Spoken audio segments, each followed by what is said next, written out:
আসসালামু আলাইকুম ব্রান। আজকে ক্লাসে তোমাদের সবাইকে স্বাগতম। আজকে আমরা নিয়ে আসলাম তোমাদের জন্য আরেকটা ফ্রি লাইভ ক্লাস। তোমরা যারা সিভিল পঞ্চম সেমিস্টারে আছো শুধুমাত্র তাদের জন্য। ওকে, তো আজকের আমাদের এই লাইভ ক্লাসটা হচ্ছে তোমাদের ফাউন্ডেশন ইঞ্জিনিয়ারিং, অর্থাৎ একটা গুরুত্বপূর্ণ বইয়ের, ঠিক আছে, যেটার নাম হচ্ছে ফাউন্ডেশন ইঞ্জিনিয়ারিং। এবং এই বইয়ে আজকে আমরা যে ক্লাসটা করব সেটা হচ্ছে আমাদের অধ্যায় 8। ওকে, ও এটা কিন্তু সবচেয়ে গুরুত্বপূর্ণ একটা অধ্যায় এই বইয়ের। আমাদের এখানে কিন্তু দুইটা ম্যাথ অধ্যায় আছে, তার মাঝে একটা হচ্ছে অধ্যায় 3 এবং একটা হচ্ছে অধ্যায় 4, এবং সরি তিনটা আছে, একটা 3, 4 এন্ড আরেকটা হচ্ছে তোমার 8। ওকে, সো 8 অধ্যায় কিন্তু অনেক গুরুত্বপূর্ণ একটা অধ্যায়। সো সবাই প্রথমত কুইকলি ক্লাসটাতে জয়েন হয়ে যাও, দেন আমরা ক্লাসের মেইন টপিক আলোচনা করব। ওকে,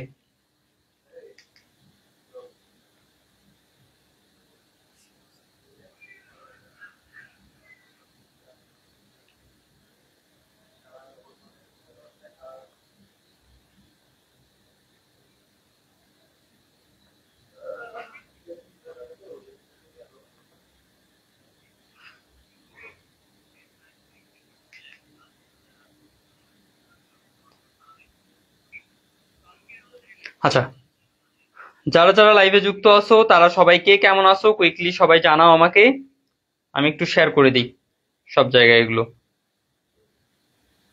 অ্যান্ড আজকের লাইভ ক্লাসে আমি একটা অ্যানাউন্সমেন্ট দিব, ঠিক আছে, যেটা পঞ্চম সেমিস্টারে যারা কোর্সে ভর্তি হওনি, ঠিক আছে, তাদের জন্য খুবই গুরুত্বপূর্ণ।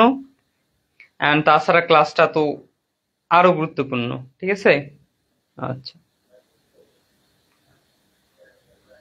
দেখ অলরেডি ইয়াসিন আরাফাত শেয়ার করে দিছে, ধন্যবাদ ইয়াসিন, গ্রুপটাতে শেয়ার করে দিছো। আচ্ছা,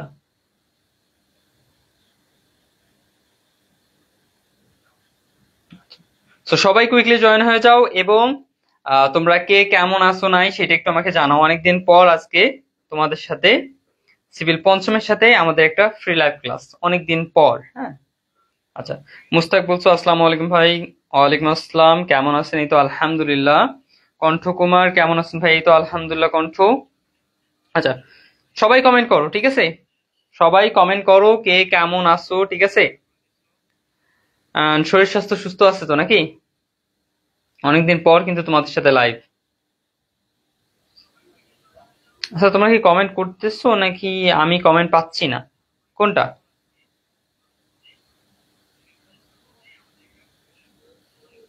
আচ্ছা, জাস্ট আ মোমেন্ট। ওকে ওকে,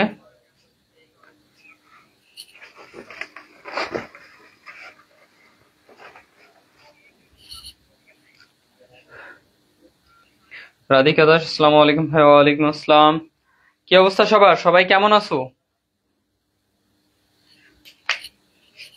সে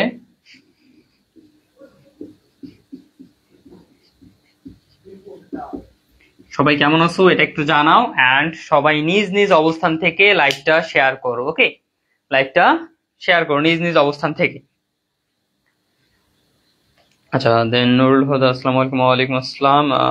রুমান আহমেদ আসসালামু আলাইকুম। ওয়ালাইকুম আসসালাম, কেমন আছেন ভাইয়া? এই তো আলহামদুলিল্লাহ আলহামদুলিল্লাহ। মানিক সাকিব খান আসসালামু আলাইকুম ভাই, কেমন আছেন? ওয়ালাইকুম আসসালাম, আলহামদুলিল্লাহ। কুইকলি সবাই লাইভটায় জয়েন হয়ে যাও এন্ড কমেন্ট করো, হ্যাঁ, এন্ড অবশ্যই শেয়ার করো সবাই।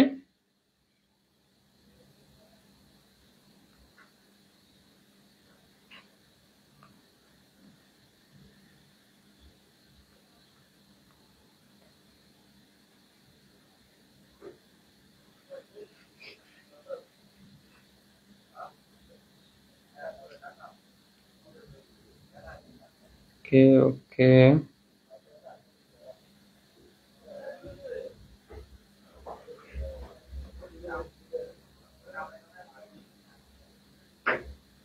আমি শেয়ার করতেছি, তোমরা কুইকলি জয়েন হয়ে যাও।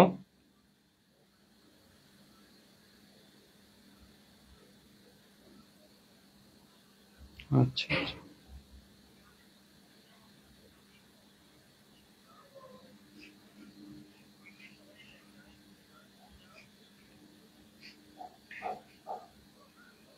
আচ্ছা, কিন্তু আমি লিখে দিছি অলরেডি।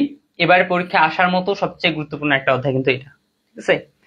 আমাদের এই অধ্যায় থেকে ম্যাথ পার্ট আছে, এবং ম্যাথ গুলো কিন্তু একদম জঞ্জালের মতো, ঠিক আছে, বা জঙ্গল বলা যায়, হ্যাঁ, জঙ্গলের টাইপ আর কি। এবং এই ম্যাথ গুলো যে আছে, এই ম্যাথ গুলো আসলে করতে গিয়ে অনেকটা ঝামেলায় পড়তে হয়। তো আমি এই ম্যাথ গুলো অনেক ভালোভাবে রিসার্চ করে, ঠিক আছে, তোমাদের শর্টকাট টেকনিকে কিভাবে তোমরা মাথায় রাখতে পারো, ঠিক আছে, এই সকল বিষয় আমি নিয়ে দেন সাজাইছি আজকের এই ক্লাসটা।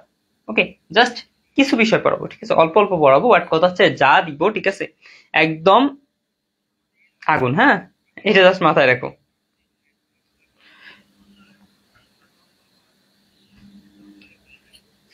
আচ্ছা, তোমাদের আসলে অনেক হার্ড নাকি ভাইয়া? তার মানে কথা হচ্ছে এখানে ব্যাপারটা, এই অধ্যায়টা বুঝতে অনেকটা ঝামেলা, ঠিক আছে, বোঝার ক্ষেত্রে যদি বলি তো অনেকটা ঝামেলা আছে এখানে। তো এই কারণে আমিও আর কি তোমাদের এরকম সিস্টেমে সাজালাম, যেহেতু এই অধ্যায়টা তোমাদের ডুয়েটে নাই, ঠিক আছে, ডুয়েট সিলেবাসে নাই। আমি এটাও দেখলাম যে ডুয়েট সিলেবাসে নাই, প্লাস ডুয়েটের যে বইগুলো আছে, ঠিক আছে, আমার কাছে কিন্তু প্রযুক্তি প্লাস অপটিমাম দুইটা বই আছে। তো আমি দুইটা বইয়ের সাথে একটু মিলাই দেখলাম যে না, এই অধ্যায় নাই। তো ওই হিসাবে আমি সাজাইলাম যে আমাদের ডিপ্লোমায় যেহেতু লাগতেছে এবং এখান থেকে যেহেতু কোশ্চেনও আসে, তো ওই হিসাবে আমি সাজাইলাম তোমাদের তেমনি এই অধ্যায়টা। জাস্ট এখানে কিছু বেসিক থাকবে, দেন তারপরে আমরা সরাসরি ম্যাথ পার্টে চলে যাব, ঠিক আছে।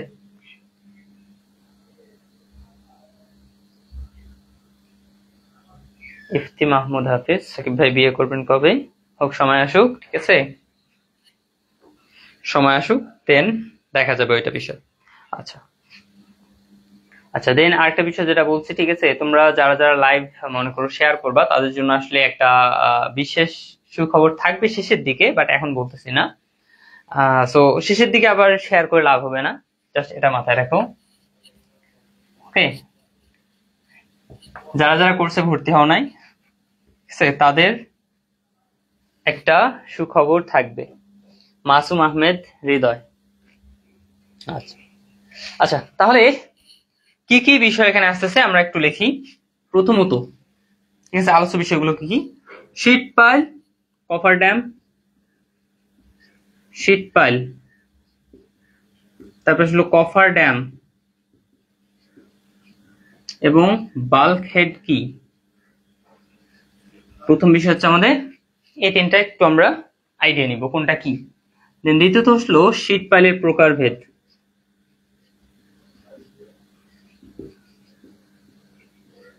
ওকে, শীট পাইলের প্রকারভেদ। তৃতীয়ত আসলো তোমাদের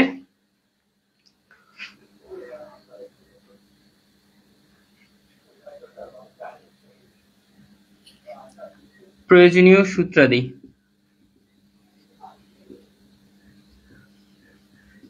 and লাস্ট এন্ড ফাইনাল হচ্ছে তোমাদের ম্যাথ পার্ট। ওকে, আচ্ছা,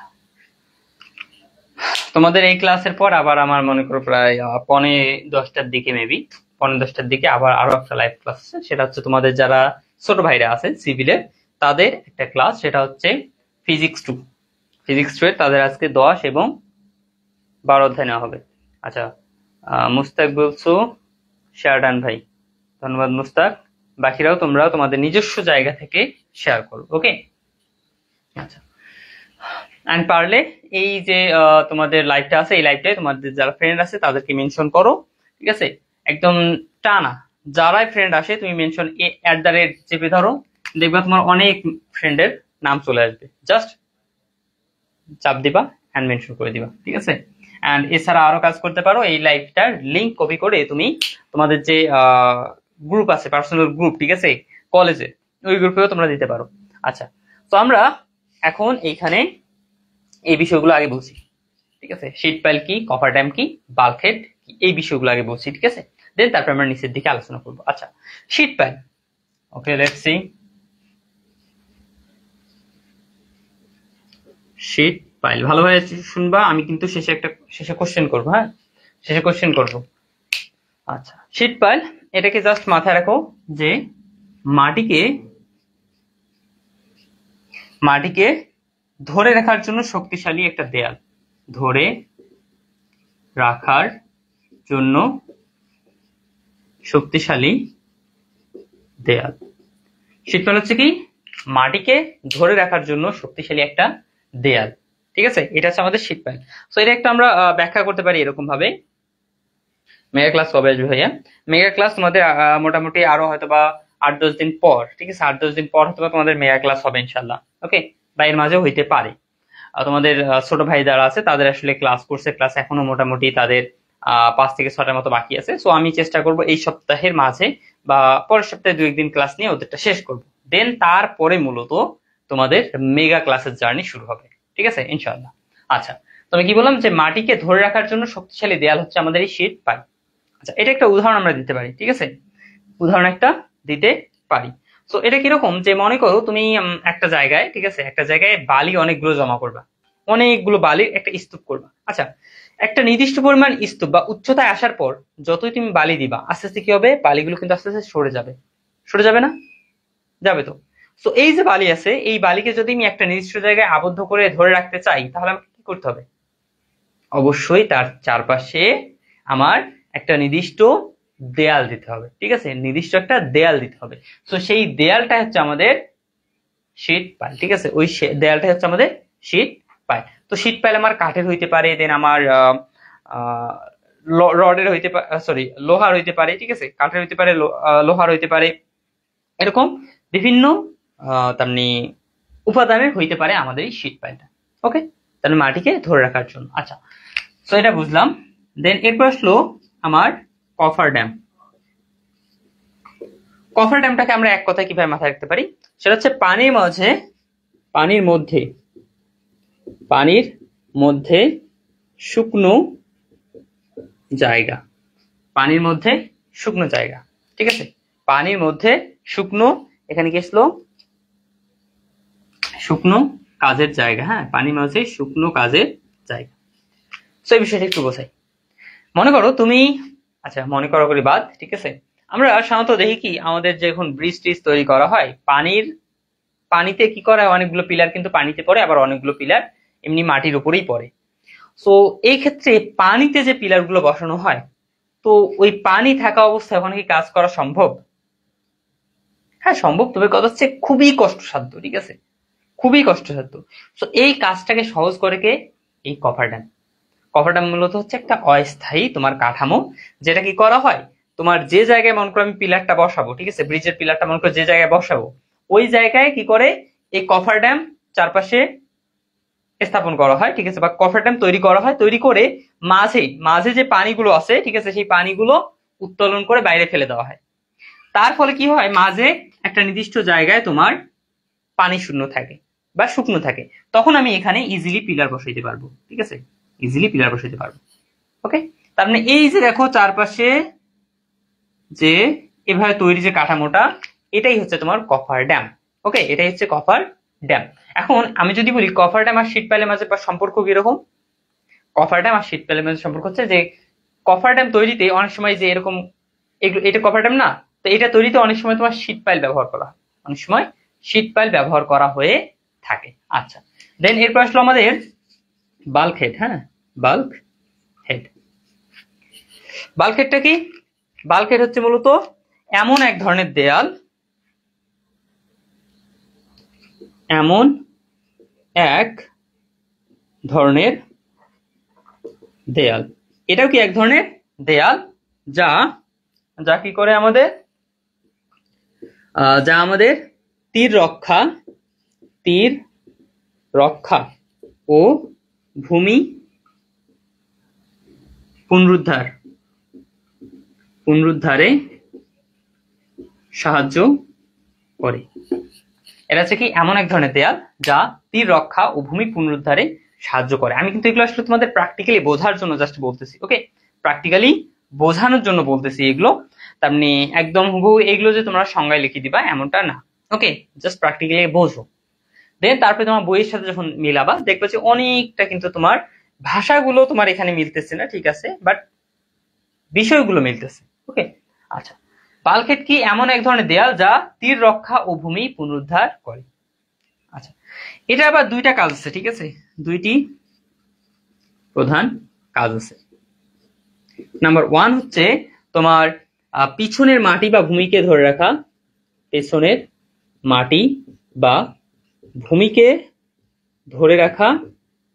এন্ড নাম্বার 2 হচ্ছে আমাদের জলপথকে নির্দিষ্ট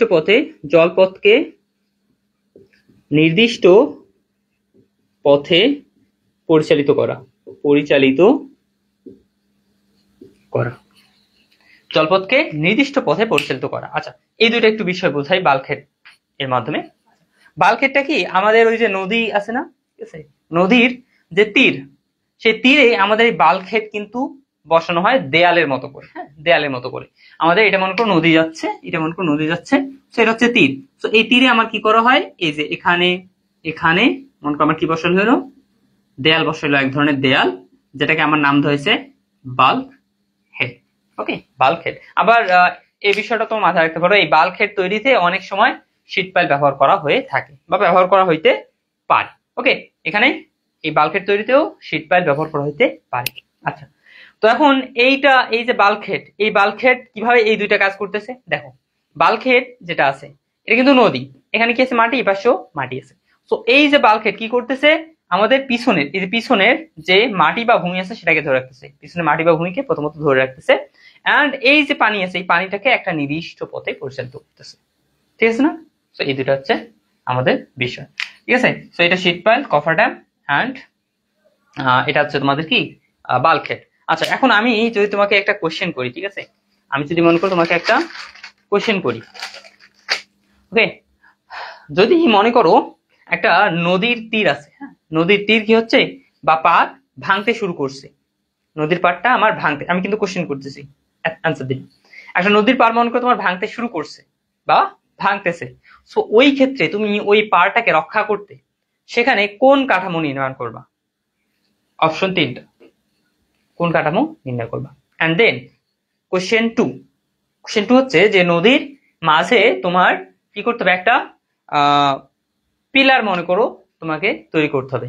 তাহলে সেইখানে ওই জায়গায় যে ফাঁকা স্থান আছে, ঠিক আছে, ওই জায়গায় যে স্থানটা আছে, ওই স্থানটার পানি অপসারণ করে, ঠিক আছে, ওইখানে কাজ যাতে সুষ্ঠুভাবে করা যায়, সেখানে কোন কাঠামোটা নির্ণয় করবা, ঠিক আছে, নির্মাণ করবা। তো এই দুটো কোশ্চেন, একটা হচ্ছে নদীর তীর ভাঙতেছে বা পার ভাঙতেছে, ওই ক্ষেত্রে তুমি কিভাবে সেটাকে রক্ষা করবা, আর একটা হচ্ছে নদীর মাঝে ফাঁকা জায়গা তৈরি করতে, সেটা তুমি কোন কাঠামো তৈরি করবা।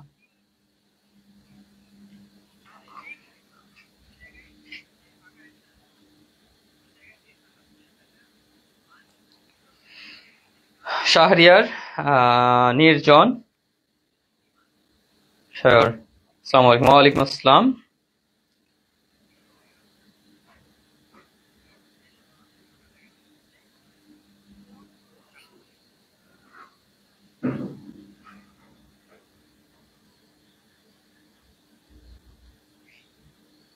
কফার ড্যাম,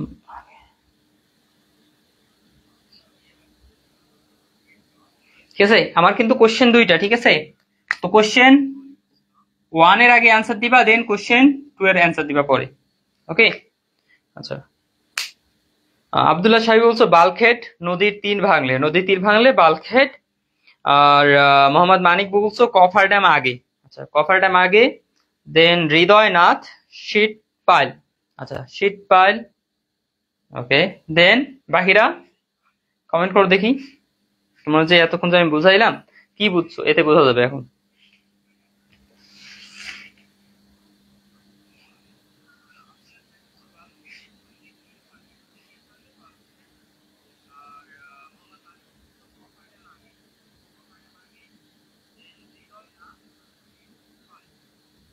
বাল্কহেড ব্যবহার করব। আচ্ছা, এমডি মোস্তাক। সো এক্ষেত্রে দেখো, আমি কোশ্চেন 1 যেটা করছি, নদীর তীর ভাঙতেছে আমাদের বা ভাঙতে শুরু করছে। তো ওই ক্ষেত্রে আমরা নদীর তীরটাকে রক্ষা করার জন্য এখানে শীট পাইল ব্যবহার করতে পারবো, বাল্কহেড ব্যবহার করতে পারবো, দুইটাই ব্যবহার করতে পারবো। ঠিক আছে, শীট পাইল এবং বাল্কহেড দুইটাই ব্যবহার করতে পারবো। ওকে, এটা মাথায় রাখো। এন্ড দেন এরপরে আমরা মাঝে যখন কি করতে হয়, শুকনো জায়গা তৈরি করতে হয়, তখন আমরা কি করি, অবশ্যই সেখানে ভাই কফার ড্যাম ব্যবহার করবো, এটাই, ঠিক আছে, বা নির্মাণ করবো। আচ্ছা, তাহলে আশা করি বুঝছো। তো এখন আমরা এটা মিশিয়ে দিই। এরপর আসলে শীট পাইলের প্রকারভেদ। শীট পাইল তোমাদের আছে, এখানে কিন্তু শীট পাইলে অনেক কয়েকটা প্রকারভেদ আছে, ব্যবহার অনুযায়ী, তারপরে নির্মাণ সামগ্রী অনুযায়ী। ওকে, তো এখানে আমাদের যেটা আর কি লাগতেছে আপাতত সেটা হচ্ছে যে ব্যবহার অনুযায়ী শীট পাইল 3 প্রকার। নাম্বার 1 আছে তোমার, নাম্বার 1 হচ্ছে ভাই cantilever sheet pile.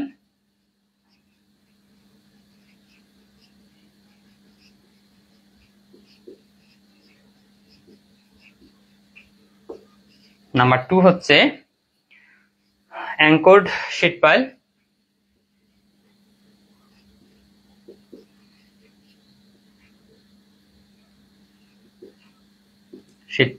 And number 3 হচ্ছে তোমার ব্রেস্ট শিটিং। ওকে, এটা হচ্ছে তোমার 3টা প্রকারের ব্যবহার অনুযায়ী। তো এই 3টা মাথায় রাখবে, দেন বাকি যেগুলো আছে এগুলো আসলে অতটা ইম্পর্টেন্ট না এবং জানাও লাগবে না। ওকে, সো এখন এইখানে তোমার এই যে ক্যান্টিলিভার শীট পাইলটা আছে না, এটা দিয়ে কিন্তু আমার সবগুলো ম্যাথ হচ্ছে এই ক্যান্টিলিভার শীট পাইল দিয়ে। ওকে, ক্যান্টিলিভার শীট পাইলটা হচ্ছে ঠিক এরকম, যে পাশে মনে করো আমার মাটি টাটি আছে, হ্যাঁ মাটি, ওকে মাটি, আবার পানিযুক্ত মাটিও থাকতে পারে, মাটি বা পানিযুক্ত মাটি থাকতে পারে। আর এখানে কি হচ্ছে তোমার, এখানে মনে করো পানি আছে, কোন লেভেল পর্যন্ত? এই লেভেল পর্যন্ত এখানে পানি আছে। এই লেভেল পর্যন্ত এখানে কি আছে? পানি আছে, বা পানি আছে বা পানি নাও থাকতে পারে, পানি আছে অথবা পানি নাও থাকতে পারে, থাকতে পারে আবার নাও থাকতে পারে। বাট কথা হচ্ছে যে এই ক্ষেত্রে মনে করো আমি প্রথমত আমার কিন্তু এরকম ছিল, হ্যাঁ প্রথমত আমার এরকম টোটালি একটা অংশ ছিল, এটা ভূপৃষ্ঠ।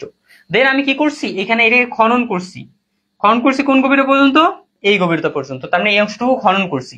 তো এই অংশটুকু যখন খনন করছি তখন আমার এই মাটিগুলোতে বেশি ধসে আসতে পারবে বা ধসে আসার চেষ্টা করবে না? হ্যাঁ ভাই, ধসে আসার চেষ্টা করে। তো ওই ক্ষেত্রে কি করা হয়, এখানে আমাদের এই শীট পাইল প্রবেশ করিয়ে দেওয়া হয়। তো শীট পাইল প্রবেশ করিয়ে দেওয়ার জন্য আবার কিছু বিষয় আছে, যে শীট পাইল জাস্ট এই এতটুকু পর্যন্ত খনন করা হয়েছে মানে কি এতটুকু পর্যন্ত আমি কি শীট পাইল দিব? না, আমাদের কি করতে হয়, শীট পাইলের নিচের অংশ আরো কিছু দূর পর্যন্ত প্রবেশ করাইতে হয়। ঠিক আছে, আরো কিছু দূর পর্যন্ত প্রবেশ করাইতে হয়। তো এই যে কতটুকু পর্যন্ত প্রবেশ করানো হলো, এটা হচ্ছে তোমার ডি দ্বারা প্রকাশ করা হয় এটাকে, এবং এটার মান হচ্ছে ইমবেডমেন্ট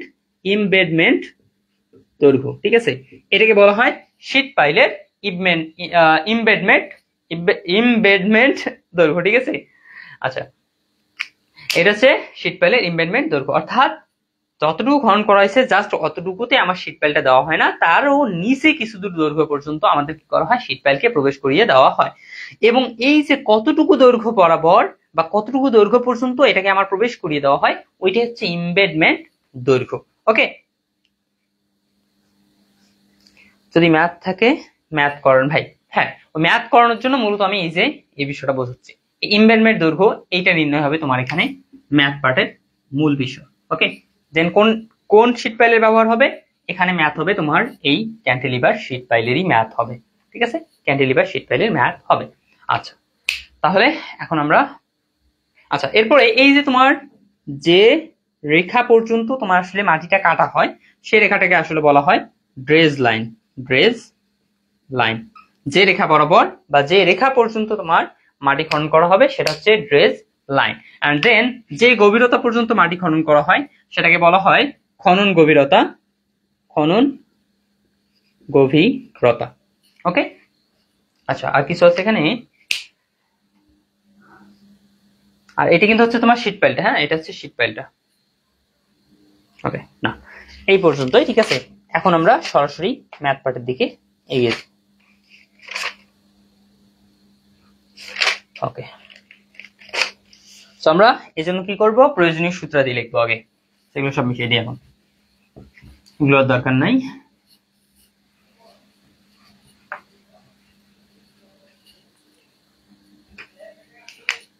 কি আছে, প্রয়োজনীয় সূত্রাদি।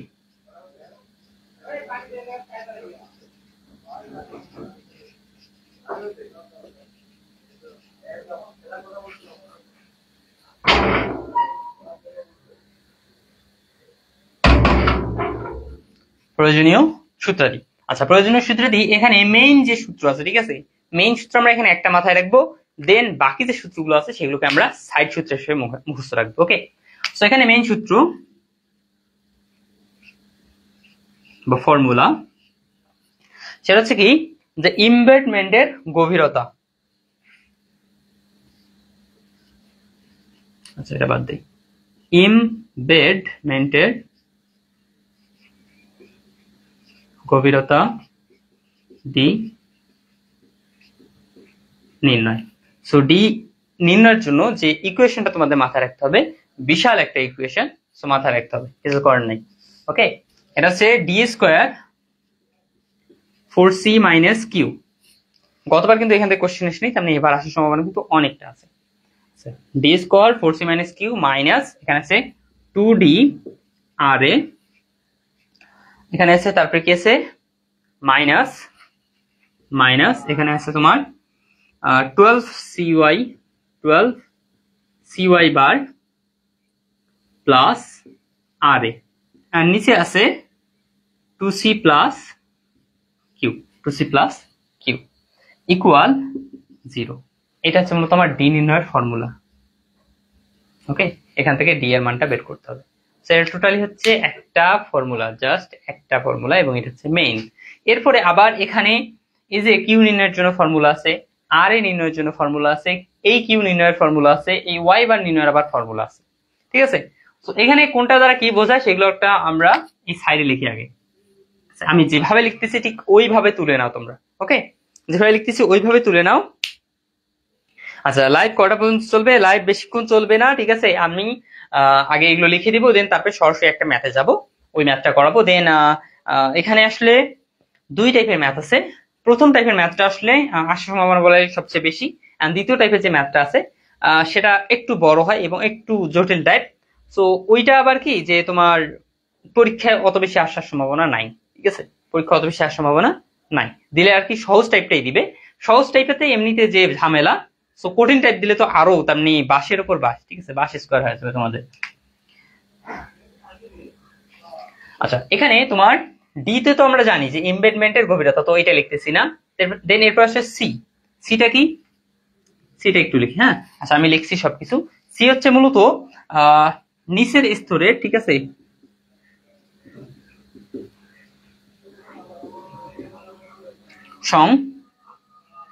নিচের স্তরে সংযুক্তি। Just a moment. সি হচ্ছে কি এখানে আমাদের মাটির সংযুক্তি বল। ঠিক আছে,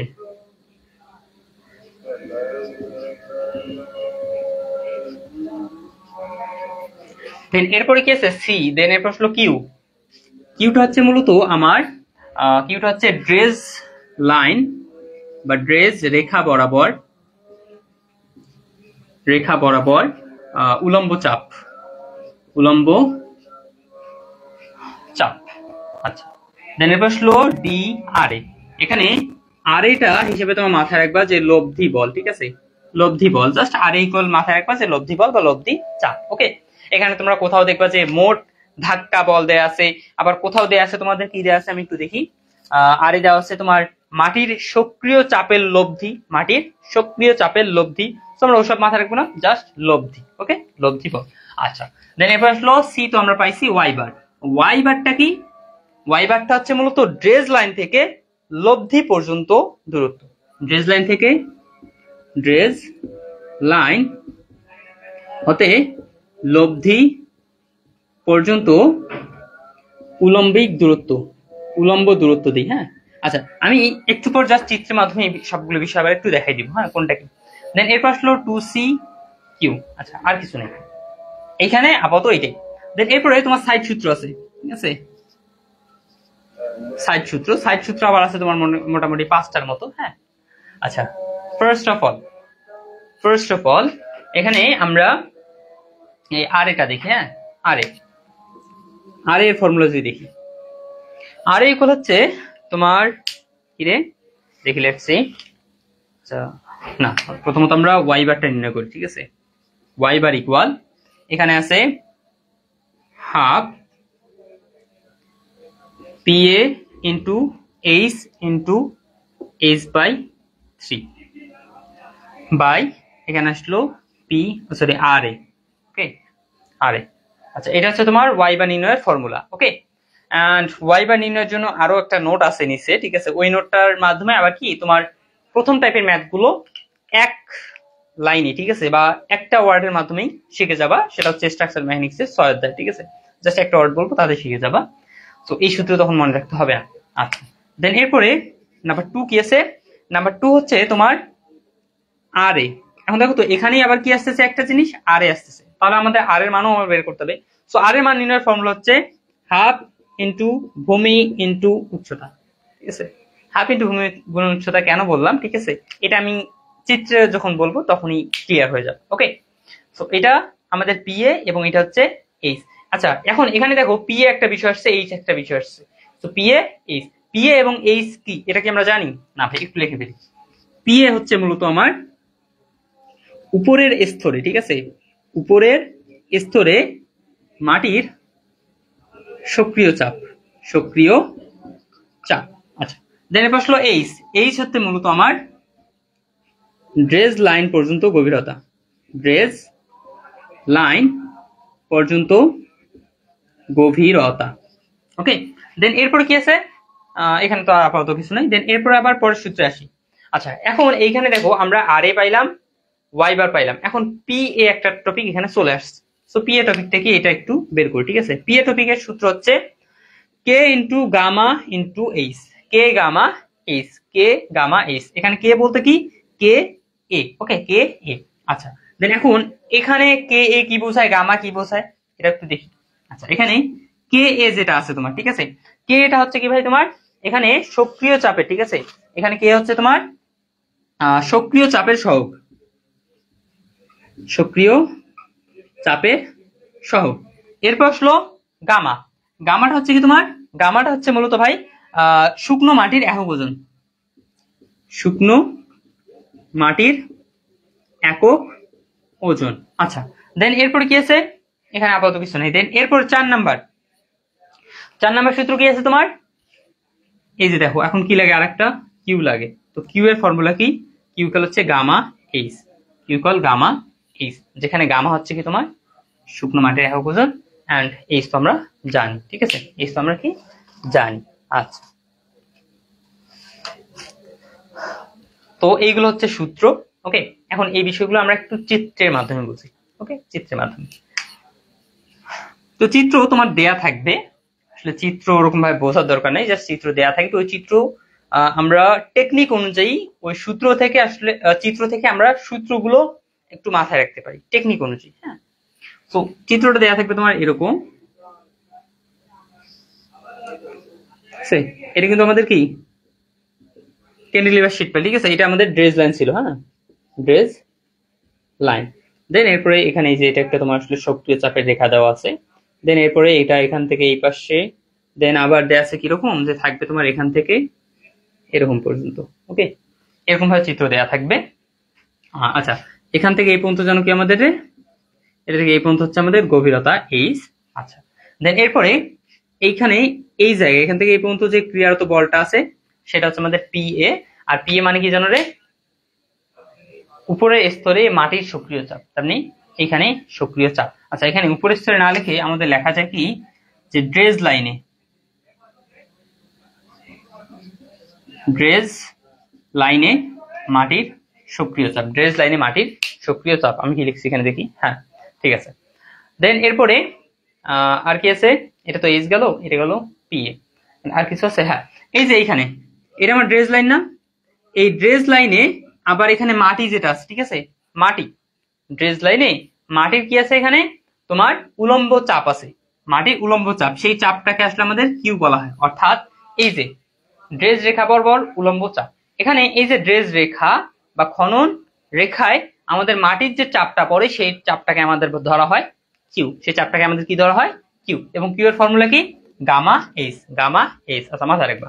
দেন এরপরে পি এর যে ফর্মুলা আছে এটাও কিন্তু মাথায় রাখবা, কে এ গামা এইচ। আচ্ছা, দেন এরপরে আচ্ছা এখানে আমরা কে বিষয়টা পাইছি। আচ্ছা, কে এরও আবার কিন্তু ফর্মুলা আছে। কে এর ফর্মুলা হচ্ছে 1 plus sine phi by 1 minus sine phi. দেখি ঠিক আছে কি? সরি, উল্টা হবে, একটু উল্টাটা হবে। এখানে প্রথমে উপরে হবে 1 মাইনাস আর নিচে হবে 1 প্লাস। আচ্ছা 1 মাইনাস আর নিচে হচ্ছে 1 প্লাস। ওকে, তাহলে এই কয়েকটা হচ্ছে আমাদের ফর্মুলা। আচ্ছা দেন এরপরে কিউ পাইলাম, পি এ পাইলাম। দেন এরপরে গভীরতার জন্য কি এমবেডমেন্ট দৈর্ঘ্য ডি, এটা কিন্তু আমাদের বের করতে বলছে। ওকে, সো প্রাথমিকভাবে এখানে এইটাই। দেন এরপরে আমাদের একটা বিষয় ছিল যে আর এ, দেন এরপর আসলো ওয়াই, ঠিক আছে। সি তো আমাদের অলরেডি এমনি একটা সংশক্তি বল, সো ওটা হিসেবে আসলে বাদ। দেন কিউ কি সেটা বুঝছি, আর এ এটা বুঝিনি এখনো, ওয়াই বার এটা বুঝিনি। আচ্ছা আর এটা কি জানো আমাদের লব্ধি বল। আচ্ছা এখানে দেখো তো, এখানে একটা বল কাজ করতেছে, আবার এখানেও একটা বল কাজ করতেছে। সো যখন বল কাজ করবে, প্লাস আমার মনে করি এখানে যে মাটি বা পানি থাকে, ঠিক আছে, এও কি করবে আবার এই দেয়ালটাকে বা এই শীট পাইলটাকে একটা চাপ প্রয়োগ করবে, তাই না। সো সবগুলোর একটা লব্ধি পাওয়া যায়, সবগুলো কি পাওয়া যায়, একটা লব্ধি পাওয়া যায়। ওকে, সো লব্ধিটা মনে করো আমার কোন জায়গা দিয়ে ক্রিয়া করে, লব্ধি কোন জায়গা দিয়ে ক্রিয়া করে, লব্ধি অলওয়েজ ক্রিয়া করে, আমরা জানি যে কোনো কিছুর লব্ধি অলওয়েজ ক্রিয়া করে, কিন্তু তার ভর কেন্দ্র বল, তার ভর কেন্দ্র দিয়ে ক্রিয়া করে। তাহলে এইটার লব্ধি ক্রিয়া করবে কোন জায়গায়, এর ভর কেন্দ্র। আচ্ছা আমরা ত্রিভুজের ক্ষেত্রে ভর কেন্দ্র নির্ণয় কিভাবে জানি, যদি আমার ত্রিভুজের ক্ষেত্রে আমি এই দিক দিয়ে যাই, ঠিক আছে। আচ্ছা এটার ভর কেন্দ্র বেসিক্যালি কিন্তু এই জায়গায় হয়।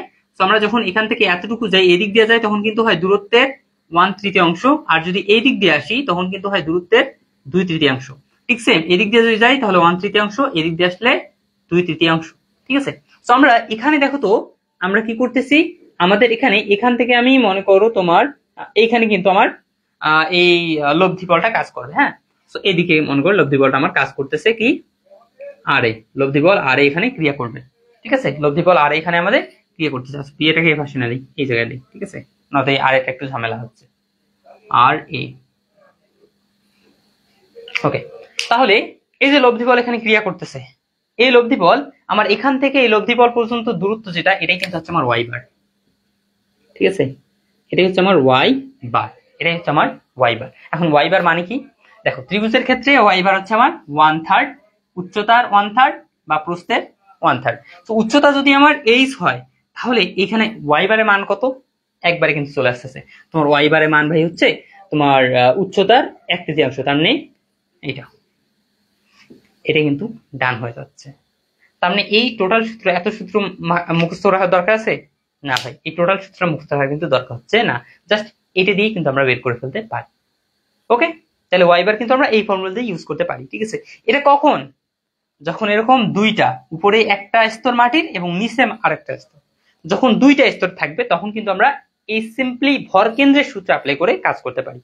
আর যদি আমার 3টা স্তর চলে আসে, তখন আমরা কি, তখন মূলত আমাদের জাস্ট ভর কেন্দ্রের সূত্র আমরা অ্যাপ্লাই না করে, ঠিক আছে, ভর কেন্দ্র ওখানে কিন্তু অ্যাপ্লাই হবে, বাট আমরা ওইখানে ডিরেক্টলি এই সূত্র অ্যাপ্লাই করলে আমাদের মানটা আরো তাড়াতাড়ি বের হয়ে আসবে, ঠিক আছে, মানটা আমাদের আরো তাড়াতাড়ি বের হয়ে আসবে।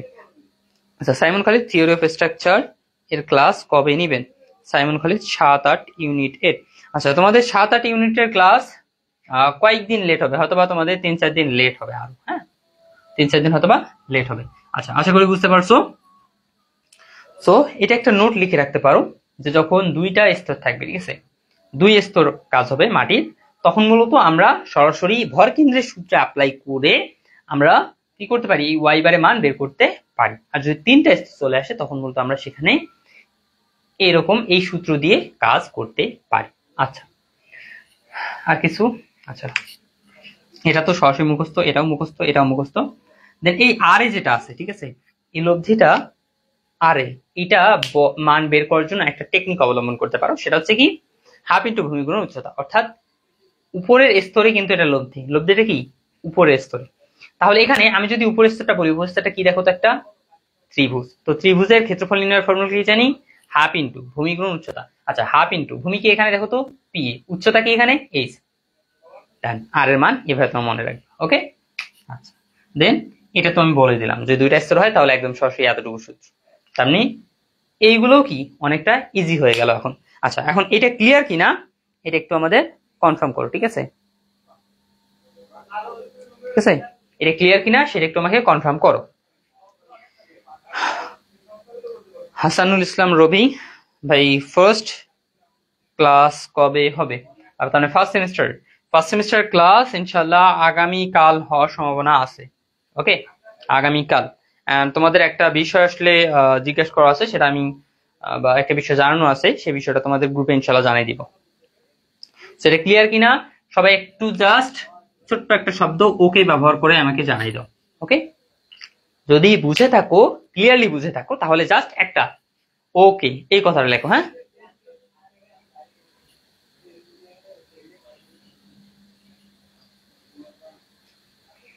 এমডি তানভীর, রশিদ তাহের, আমি এখনো ক্লিয়ার না। আচ্ছা, সমস্যা নাই, আমরা যখন ম্যাথে যাব, ঠিক আছে, তখনই কিন্তু আসলে এই বিষয়টা ভালোভাবে ক্লিয়ার হয়ে যাবে। তার আগে কিন্তু ক্লিয়ার হওয়া কখনোই পসিবল না। ঠিক আছে, আপাতত ক্লিয়ার বলতে আমি এখানে বলতে চাচ্ছি যে এই বিষয়গুলো আমি যা যা বলছি এগুলো তোলা হয়েছে কিনা। হ্যাঁ, যদি তোলা হয়ে থাকে সেটা আমাকে জানাও।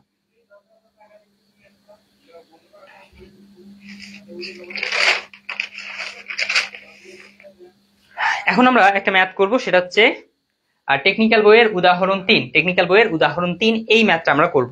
আচ্ছা, শাহরিয়ার বলছো ওকে, ইফতি ভাই ডান। আচ্ছা, হৃদয় নাথ বলছো ভাই পিএ টা বুঝি নাই। PA PA PA equal K A into gamma into H. PA equal K A into gamma into H. তোমার এখানে এইচ এর মানও দেয়া থাকবে, গামার মানও এখানে দেয়া থাকবে, কে এর মানটা তোমাকে বের করে নিতে হবে এই সূত্রে অ্যাপ্লাই করে। যেখানে আবার এই যে ফাই, আচ্ছা ফাইটা তো আমি লিখে দিলাম না, ঠিক আছে, ফাইটা হচ্ছে তোমার ঘর্ষণ কোণ, ঠিক আছে, মাটির ঘর্ষণ কোণ, মাটির ঘর্ষণ কোণ হচ্ছে এখানে ফাই। ওকে, আচ্ছা এটা টোটালি ক্লিয়ার হবে, কোনো সমস্যা নেই। আচ্ছা, তাহলে এখন এটা মিশিয়ে দিই আমি। তোমাদের অনেস্টলি বলতেছি, আমি এই বিষয়টা এভাবে সাজাইতে গোছাইতে গিয়ে আমার 2.5 ঘন্টা প্লাস 3 ঘন্টার মতো সময় লাগছে। ঠিক আছে, 2.5 থেকে 3 ঘন্টার মতো সময় লাগছে আমার এই বিষয়টা সাজাইতে গিয়ে এইগুলো। আর ইউটিউবে বা ফেসবুকে এগুলোর কোনো ক্লাস তুমি পাবা না, ইউটিউবে পাবা না, প্লাস ফেসবুকেও এই অধ্যায়ের কোনো ক্লাস তুমি পাবা না। ঠিক আছে,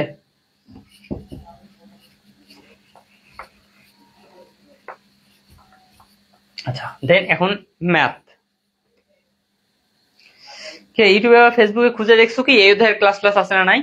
বা যদি না দেখো তো আজকে আমি তোমাদের একটা টাস্ক দিচ্ছি যে তুমি আজকে ক্লাস শেষে দেখবা, ইউটিউবে সার্চ করে দেখবা যে এই অধ্যায়ের ক্লাস আছে কিনা। হ্যাঁ, ক্লাস আছে নাকি নাই, আর যদি থাকেও একদম তার মানে সাজালো গোছালো অবস্থায় দেয়া আছে নাকি নাই সেটাও দেখবা। আচ্ছা দেন এখন আমরা বলছে কি উদাহরণ 3-এ বলছে আমরা আমাদের জন্য 1 নাম্বার, সেটা হচ্ছে নিচের চিত্রানুযায়ী ক্যান্টিলিভার শীট পাইলের জন্য, নিচের চিত্রানুযায়ী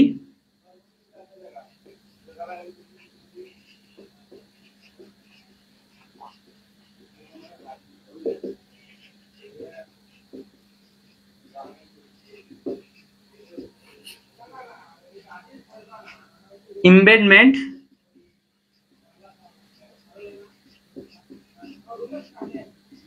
দৈর্ঘ্য ডি নির্ণয় করো। ঠিক আছে, চিত্র দেয়া থাকবে, তোমার চিত্রটা দেয়া থাকবে ঠিক এরকম। এখানে তোমার ট্রেস লাইন,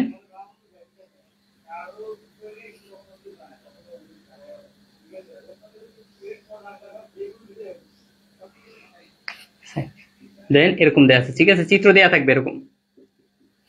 চিত্র যখন দেয়া থাকবে আমরা ফার্স্ট অফ অল যে কাজটা করব, ঠিক আছে, কোনটা কি সেটা আগে আমরা ইন্ডিকেট করে নিব। যেমন এটাকে আমরা যেন কি ধরি, পি এ, এটা হচ্ছে আমাদের পি এ।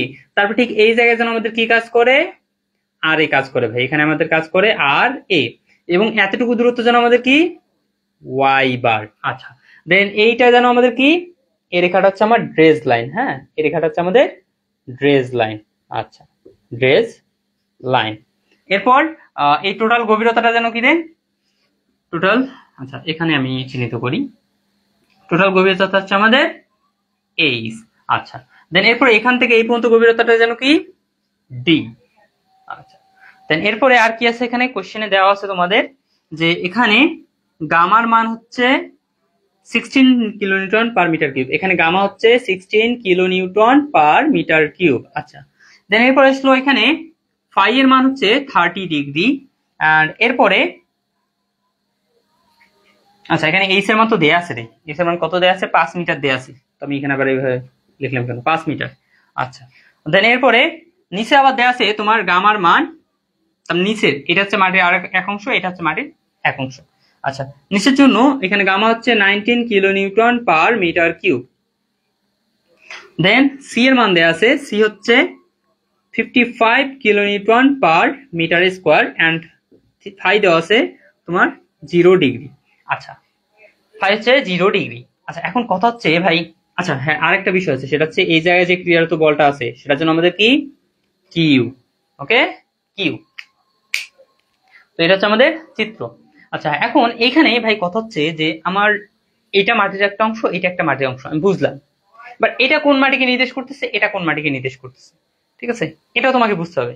তো আমার কোন মাটি, ঠিক আছে, এটা কোন মাটি, এটা কোন মাটি, এটা যদি তুমি বুঝতে চাও তো এটার জন্য একটা নোট মাথায় রাখবা, ঠিক আছে, নোট একটা মাথায় রাখবা যে তোমার কাদা মাটির ক্ষেত্রে, কাদা মাটির ক্ষেত্রে, আমি নোটটা লিখছি একটু,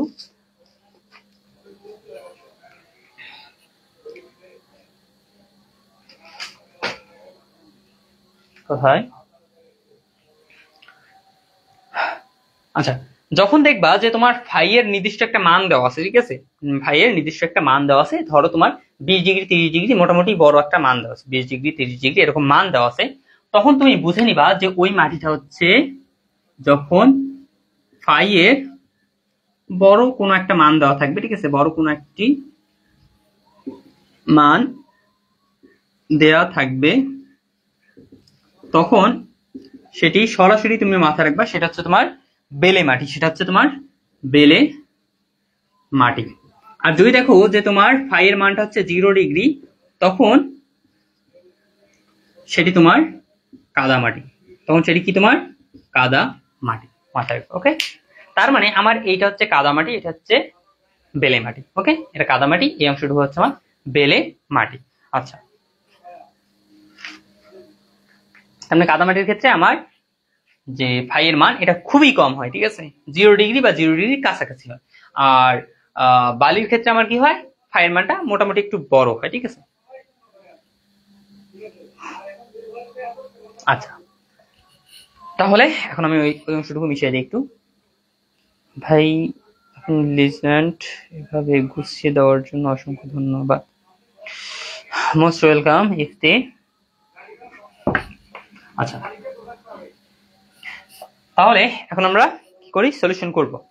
আচ্ছা, আমাদের কি বের করতে বলছে, ইমবেডমেন্ট দৈর্ঘ্য অর্থাৎ ডি বের করতে বলছে। তো ডি যদি বের করতে চাই, আমরা জানি ফর্মুলা হচ্ছে আমাদের একটাই, সেটা হচ্ছে ওই যে ডি স্কোয়ার সামথিং সামথিং যেটা আছে, ঠিক আছে, ওই সূত্রটা। ওকে, ডি স্কোয়ার সামথিং সামথিং যে সূত্রটা আছে, ওই টোটাল সূত্রটা হচ্ছে আমার মেইন। এখন ওই সূত্র বের করতে গেলে আমার কি লাগে, নিচের সূত্রগুলো বা নিচের মানগুলো বের করতে হয়, তাই না? তো এখন এইগুলো আমার বের করতে হবে। তো এই ক্ষেত্রে তোমরা আসলে এই ফুল ম্যাথটাকে একটা ধাপ আকারেও মনে রাখতে পারো, ঠিক আছে, ওই সূত্র অনুযায়ী কি কি লাগতেছে সেটাও বের করে নিতে পারি, অথবা একটা ধাপ আকারেও তোমরা মাথায় রাখতে পারো, ঠিক আছে। ধাপটা ঠিক কিরকম, আচ্ছা আমি লিখছি মেবি, ধাপটা কোথায়, একটা ধাপ বইয়ে লিখে রাখছি। আচ্ছা, সমাধানের ধাপ, ঠিক আছে, এটাও তোমরা একটা নোট লিখে রাখতে পারো, ঠিক আছে। নোটটা কি, সমাধানের ধাপ নাম্বার 1 যে ধাপ হবে, নাম্বার 1 ধাপ হচ্ছে যে তোমার কে এ এর মান নির্ণয় করতে হবে, কে এ এর মান নির্ণয় করা। দেন নাম্বার 2 কি, নাম্বার 2 হচ্ছে তোমার ড্রেজ লাইন বরাবর সক্রিয় চাপ নির্ণয় করা। আচ্ছা, এটা বাদ আমাদের ড্রেজ লাইন বরাবর সক্রিয় চাপকে কি দ্বারা প্রকাশ করা হয়, পিএ, কারণ পি এর মান বের করা, পিএ এর মান নির্ণয় করা। ওকে, দেন 3 নাম্বার কি, 3 নাম্বার হচ্ছে ভাই তোমার লব্ধি নির্ণয়, লব্ধি অর্থাৎ আর এ নির্ণয়। দেন 4 নাম্বার কি, 4 নাম্বার স্টেপ হচ্ছে তোমার ওয়াই বার নির্ণয়, ওয়াই বার নির্ণয়। এন্ড 5 নাম্বার স্টেপ হচ্ছে তোমার ইমবেডমেন্টের, আচ্ছা ডি এর সূত্র অ্যাপ্লাই, ডি এর সূত্র অ্যাপ্লাই, ঠিক আছে। এটা তেমনি সরাসরি তেমনি যদি তোমরা ম্যাথে সলভ করতে চাও তাহলে সরাসরি এই সূত্র, তেমনি এই ধাপ কয়েকটা মুখস্থ রেখেও তোমরা করতে পারো, অথবা আমরা যে বললাম যে সূত্র যেটা আছে মেইন সূত্র, এই মেইন সূত্র করতে যা যা লাগে আমরা এক এক করে বের করে নিয়ে কাজ করতে পারি, ঠিক আছে। ওকে, তাহলে আমরা এটা দিয়েও করতে পারি, আমরা ওইভাবেও করতে পারি, তোমাদের বইয়ে কিন্তু টোটালি এই নিয়মটা করা আছে, ঠিক আছে। সবগুলো ম্যাথ দেখবা যে মোটামুটি এই স্টেপটাই ফলো করা আছে, ঠিক আছে। আচ্ছা, মৃদুলা মিমি, আমি কত আশা নিয়ে ভাবছি আপনার লাইভ ক্লাস করব, কিন্তু ব্যাড লাক। তো আপনাকে মূলত অ্যাক্টিভ থাকতে হবে, গ্রুপে অ্যাক্টিভ থাকতে হবে, প্লাস আমাদের যে কি বলে পেজটা আছে, আমাদের এই যে পেজটা আছে, এই পেজটাতেও তোমাকে রেগুলারলি অ্যাক্টিভ থাকতে হবে। তাহলে তুমি বুঝতে পারবা যে আসলে কখন কি ক্লাস হচ্ছে না হচ্ছে। ওকে, তো আমরা প্রথম স্টেপ কি ছিল রে, কে এর মান নির্ণয়। তাহলে এখানে সলিউশন করতেছি আমরা। তো সলিউশনের প্রথম স্টেপ আমি বলতেছি, কিন্তু এগুলো সবগুলো চিহ্নিত করে নিবা, এতে কিন্তু তোমার জন্য সুবিধা হবে। আচ্ছা, তাহলে আমাদের কি হচ্ছে, প্রথমত কে এর মান নির্ণয় করতে হবে। আচ্ছা, কে এ ইকুয়াল আমরা ফর্মুলা কি চিনি, 1 minus sine phi by 1 plus sine phi. আচ্ছা, কে এ মানে কি, অ্যাক্টিভ তোমার। আচ্ছা, কে এ দ্বারা কি যেন বোঝায় রে, সক্রিয় চাপের সহগ, সক্রিয় চাপের সহগ। তো সক্রিয় চাপ কোন জায়গায় ক্রিয়া করে, এই জায়গায় আসলে মাটির, তার মানে এই যে ড্রেস লাইনের উপরে এই অংশটা। আচ্ছা, এখানে তোমাদের একটা বিষয় কনফার্ম করে দেই, সেটা হচ্ছে তোমরা দেখবা যে ম্যাক্সিমাম ক্ষেত্রে যে গামা ব্যবহার হচ্ছে, আবার ফাই ইউজ হচ্ছে, বাট কথা হচ্ছে আমি কোন ফাই নিয়ে কাজ করবো বা কোন গামা নিয়ে কাজ করবো, এটা কিন্তু কোশ্চেন থাকে। তো আমি একবারে বলে দিই, তো এইখানে তোমার 100-র মাঝে 99% বা 95% ধরি, হ্যাঁ 95% তোমার কাজ হয়ে থাকে এই অংশ নিয়ে। তার মানে যা মান ব্যবহার করবা সরাসরি এই অংশের মানটাই তুমি ব্যবহার করতে পারবা। ওকে, তার মানে এখানে আমি যে মানটা ব্যবহার করবো ফাই এর, সেটা কোন মান, এই ফাই এর মান, এই ফাই এর মান না। ওকে, আচ্ছা, তাহলে এখন আমরা একটু মানগুলো বসিয়ে দিই। 1 minus sine 30 degree by 1 plus sine 30 degree. আচ্ছা, তাহলে এখন এটা যদি ক্যালকুলেশন করি, তাহলে কিন্তু এখানে আমাদের সরাসরি মান চলে আসবে 1/3। তার মানে কে এ এর মানটা আমি পেয়ে গেলাম, কে এর মান পেয়ে গেলাম। আচ্ছা, যখন কে এর মান আমরা পাই, তখন কিন্তু আমরা পি এরও মান বের করতে পারি। কিভাবে, কারণ পি ইকুয়াল জানি আমি কে এ গামা এইচ, গামার মানও দেওয়া আছে, এইচ এর মানও দেওয়া আছে, কে এর মান তো বের করলাম। আচ্ছা, তাহলে এখন আমাদের কি হচ্ছে যে ড্রেস রেখা বরাবর, ড্রেস লাইন বা ড্রেস রেখা বরাবর সক্রিয় চাপ, সক্রিয় চাপ কি আছে আমাদের, পি এ। তাহলে পি এ ইকুয়াল কত হবে ভাই, কে এ গামা এইচ। কে এর মান হচ্ছে 1/3 ইন্টু গামা, গামা এর মান কত 16, অ্যান্ড এইচ এর মান কত আছে 5। তাহলে ক্যালকুলেশন করলে এখানে কত হয়, 5 × 80, তাহলে এখানে হচ্ছে তোমার 380 যদি করা হয়, তাহলে এখানে কত হয় রে, 3 তার মানে 26 পয়েন্ট সামথিং আসবে মেবি, দেখি 28.5, 28.5 kilonewton per metre cube, metre square, kilonewton per metre square. তাহলে এটা কি আসলো, আমাদের পি এর মান আসলো। আচ্ছা, দেন এরপরে পি এর মান পাইলাম, দেন পি এর মান পাইলে আমরা এরপর কি পাই, এরপর আমরা চাইলে তোমার কি কি লাগে, একটু সূত্রটা যদি আমরা একটু অ্যাপ্লাই করি, ঠিক আছে, সূত্রটা কি আছে, কোথায় অ্যাপ্লাই করি, আচ্ছা এখানে লিখি, আমরা জানি, হ্যাঁ সূত্রটা হচ্ছে তোমার ঠিক D square into 4c minus Q minus 2d আর এ মাইনাস আর এ ইন্টু 12cy বার, এখানে আসলো প্লাস আর এ বাই, এখানে আছে তোমার 2c প্লাস কিউ ইকুয়াল 0। তাহলে দেখো এখানে আমরা আর এর মান তো পাই নাই, ঠিক আছে, আমরা এখানে কিসের মান পাইলাম রে এতক্ষণ, একটা মান তো পাইনি আমরা, হ্যাঁ। তাহলে এখন আমরা এই আর এর মান বের করতে পারবো, দেন ওয়াই বারের মান বের করতে পারবো, ঠিক আছে। তো আমরা কি করি, এই আর এর মানটা বের করি আগে। ওকে, তো আর এর মান বের করি। এখন আমাদের কি হচ্ছে, আর এ অর্থাৎ লব্ধি হচ্ছে কি আমাদের এই আর এ, আর এ যদি বের করতে চাই, আমাদের ফর্মুলা কি, আমরা জানি আর এ হচ্ছে কি, আমার মনে রাখার ফর্মুলা হচ্ছে যে আর এ ইকুয়াল এই ত্রিভুজটার ক্ষেত্রফল, ড্রেস লাইনের উপরে যে অংশটা থাকবে তার ক্ষেত্রফল। যদি এখানে দুইটা অংশ থাকতো, তো দুইটা অংশেরই ক্ষেত্রফল আমি যোগ করে দিতাম, তাহলে আমি আর এ পেয়ে যেতাম। তো এখানে আমি আর এর ক্ষেত্রফল কি পাবো, জাস্ট এখন এখানে ত্রিভুজ একটা আছে, তো ত্রিভুজটার ক্ষেত্রফল হচ্ছে আর এর মান। ওকে, এভাবে মাথায় রাখবো। আচ্ছা, এখানে তাহলে ত্রিভুজটা হচ্ছে কি, একটা ত্রিভুজ, তার মানে অংশটা হচ্ছে একটা ত্রিভুজ, তাহলে এর ক্ষেত্রফল নির্ণয়ের ফর্মুলা কি, হাফ ইন্টু ভূমি গুণ উচ্চতা, ভূমি ইন্টু উচ্চতা, হাফ, হাফ ইন্টু ভূমি কি আছে রে, ভূমি আছে তোমার পি এ, উচ্চতা আছে এইচ। আচ্ছা, হাফ ভূমি, ভূমি কি এখানে পি এর মান, পি এর মান তো পাইছি আমি 28.5, এন্ড উচ্চতা কি আছে 5। তো ক্যালকুলেশন করলে এখানে তোমার চলে আসতেছে লব্ধি আর এ এর মান। আচ্ছা, লব্ধি আর এ এর মান কত আসছে তাহলে, আচ্ছা লব্ধি আর এ, আচ্ছা লব্ধি আর এর মান কত আসছে, let's see,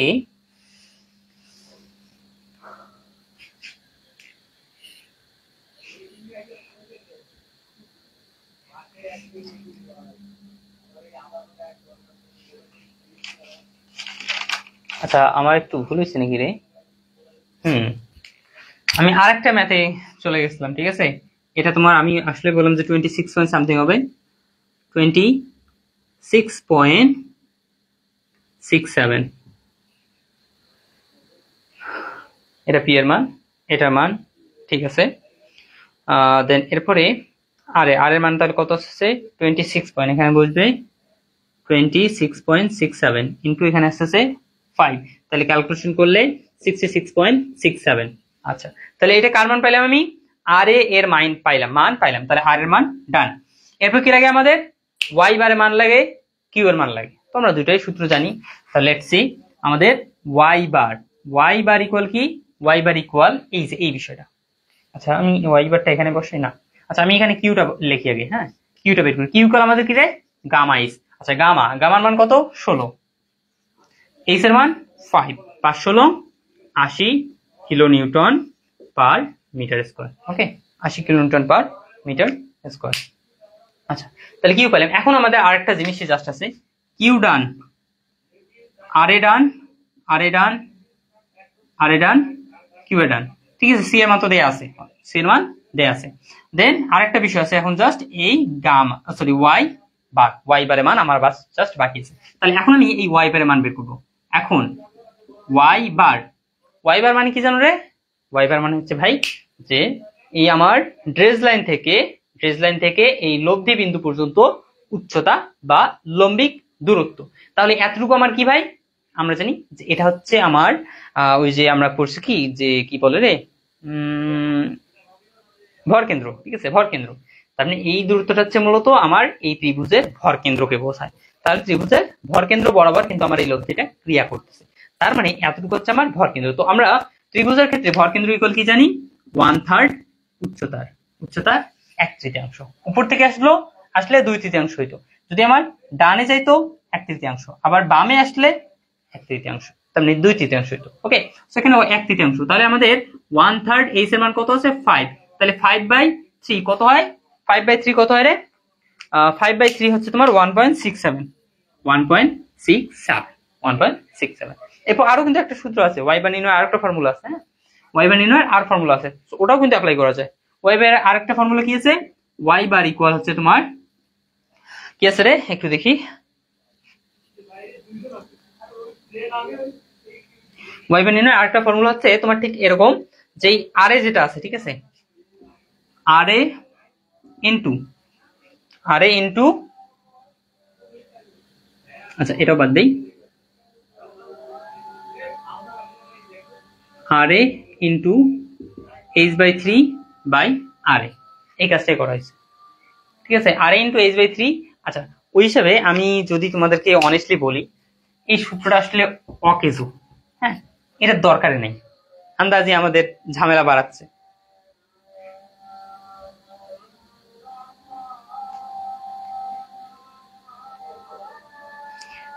kilo newton per metre square হবে, kilo newton per metre square হবে কোথায়?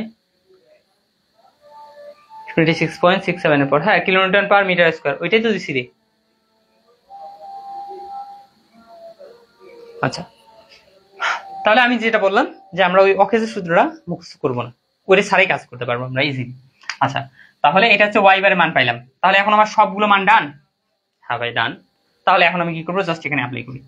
তাহলে এখানে আমাদের ডি স্কোয়ার, এখানে ছিল 4c মাইনাস কিউ। আচ্ছা এখন মানগুলো বসাবো, ঠিক আছে। আচ্ছা মানগুলো বসানোর পর, আচ্ছা তোমরা এই ম্যাথটা করতে পারবে রে? এখন বাকিটা করতে পারবো কিনা একটু আমাকে কনফার্ম করতো সবাই।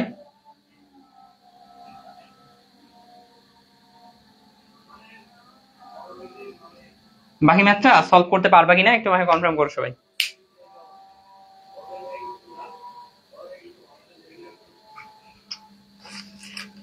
নিজ নিজ দায়িত্বে করতে পারবা কিনা একটু কনফার্ম করো আমাকে সবাই।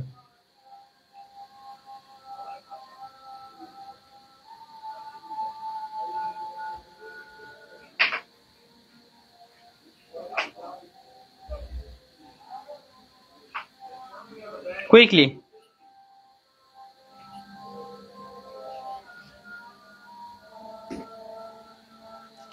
সবাই কনফার্ম করো যে নিজ নিজ দায়িত্বে এটা করতে পারবা কিনা।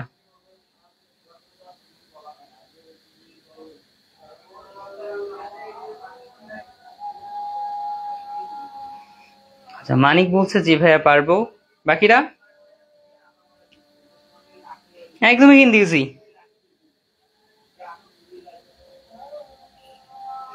জাস্ট মানগুলো বসাবো, দেন বসে একটা ঝামেলাজনক একটা ইকুয়েশন আসবে, যেটাকে আসলে মিডিল টার্মও করা যায় না। পরে কি করতে হয়, সূত্র অ্যাপ্লাই করতে হয়। সূত্র অ্যাপ্লাই করতে গেলে বাম পাশে একটা মান যোগ করতে হয়, ডান পাশে একটা মান যোগ করতে হয়, দেন তারপর সূত্র অ্যাপ্লাই হলো, দেন তারপরে ওখানে মান। ইজি একটা কইরা দেন ভাই। আচ্ছা ঠিক আছে, তাহলে এখানে 4c, 4 ইন্টু সি এর মান কত রে, 55। আচ্ছা 55 মাইনাস কিউ এর মান কত পাইছি আমি, 80, মাইনাস 80 ইন্টু মাইনাস 2, ডি এর মান তো আমি জানি না, তো ইন্টু ডি, ঠিক আছে, ইন্টু ডি। আচ্ছা 2 ইন্টু ডি ইন্টু আর এর মান কত পাইছি আমি, 66.67, 66.67। আচ্ছা মাইনাস, দেন এরপর কি ছিল এখানে আর এর মান হচ্ছে 66.67 ইন্টু এখানে হচ্ছে 12, সি এর মান আছে 55, এন্ড এরপর হচ্ছে কি ওয়াই বার, ওয়াই বার এর মান কত, ওয়াই বার এর মান হচ্ছে ভাই 1.67, তারপরে ছিল কি প্লাস, ঠিক আছে, ঠিক আছে জায়গা তো হচ্ছে না এখানে। আচ্ছা আচ্ছা এখানে লিখি প্লাস কি আছে, প্লাস আছে আর এর মান হচ্ছে 66.67। আচ্ছা ব্র্যাকেট ক্লোজ, এন্ড নিচে কি আছে 2c প্লাস কিউ। আচ্ছা 2c plus Q, 2c plus Q এর মান কত, 2c, 2 ইন্টু সি এর মান হচ্ছে 55 প্লাস কিউ এর মান হচ্ছে কত 80, ইকুয়াল টোটালটা ইকুয়াল কত, টোটালটা ইকুয়াল হচ্ছে 0। এটা হচ্ছে কাহিনী। তাহলে এখন জাস্ট আমরা ক্যালকুলেটর ইউজ করব, আর কিছু নেই এখন, ঠিক আছে, এখন জাস্ট ক্যালকুলেটর ইউজ করব। সো এই টোটালটাই গুণ করে ডি স্কোয়ার, এত ডি স্কোয়ার হচ্ছে, দেন এরপরে এই টোটালটা ক্যালকুলেশন করে, ঠিক আছে, আচ্ছা টোটালটা না এতটুকু ক্যালকুলেশন করে ডি পাবো, দেন এতটুকু ক্যালকুলেশন করে আলাদা একটা মান পাবো। ওইটা একটু আমি বের করি। Okay so let's see. So আমি ক্যালকুলেটর নিয়ে আসছি, সো দেখাই দিব এখন। আচ্ছা আচ্ছা এখানে দেখাই দেওয়া গিয়েছে, এগুলো তো একদমই ইয়েছে, সো এগুলো আর দেখাই কি। সো আমি সরাসরি 4 ইন্টু 55 মাইনাস 80, তাহলে কত হয় 140, তাহলে এটা হচ্ছে কি 140 ডি স্কোয়ার, এখানে ছিল মাইনাস, এটা গুণ করবো এখন 66.67 ইন্টু 2, 66.67 ইন্টু 2, তাহলে কত হয় 133.34, 133.34 ডি, এখানে আসলে মাইনাস, এখন টোটালটা মিলে একটা মান আসবে। তো এই মানটা আমরা কি করব, আগেই আমি কি করি 22 চিহ্নটা দেই, তাহলে উপরে যাচ্ছে 66.67, দেন ইন্টু ব্র্যাকেট 12 ইন্টু 55 ইন্টু কি আছে 1.67, দেন সরি প্লাস 66.67 ব্র্যাকেট ক্লোজ, নিচে আসতেছে তোমার 2 ইন্টু 55, দেন প্লাস 80, তাহলে ক্যালকুলেশন করলে আসতেছে 410.15, 410.15 ইকুয়াল 0। ঠিক আছে কিনা আমাদের, আচ্ছা হ্যাঁ ঠিক আছে ঠিক আছে ঠিক আছে 140 ডি স্কয়ার। আচ্ছা তাহলে এটা আমাদের আপাতত খেলো, ডান। দেন এখন আমি এক কাজ করতে পারি, ঠিক আছে, এখন আমি আমার সূত্র অ্যাপ্লাইয়ের জন্য আমার এখানে ডি স্কয়ারের সাথে কি আছে 140, 140 দ্বারা প্রত্যেকটাকে ভাগ দিই, 140 দ্বারা প্রত্যেকটাকে ভাগ দিই, লেটস সি। তাহলে 140 দ্বারা প্রত্যেকটাকে আমি কি করব, ভাগ দিব, তাহলে আমার আসছে কত,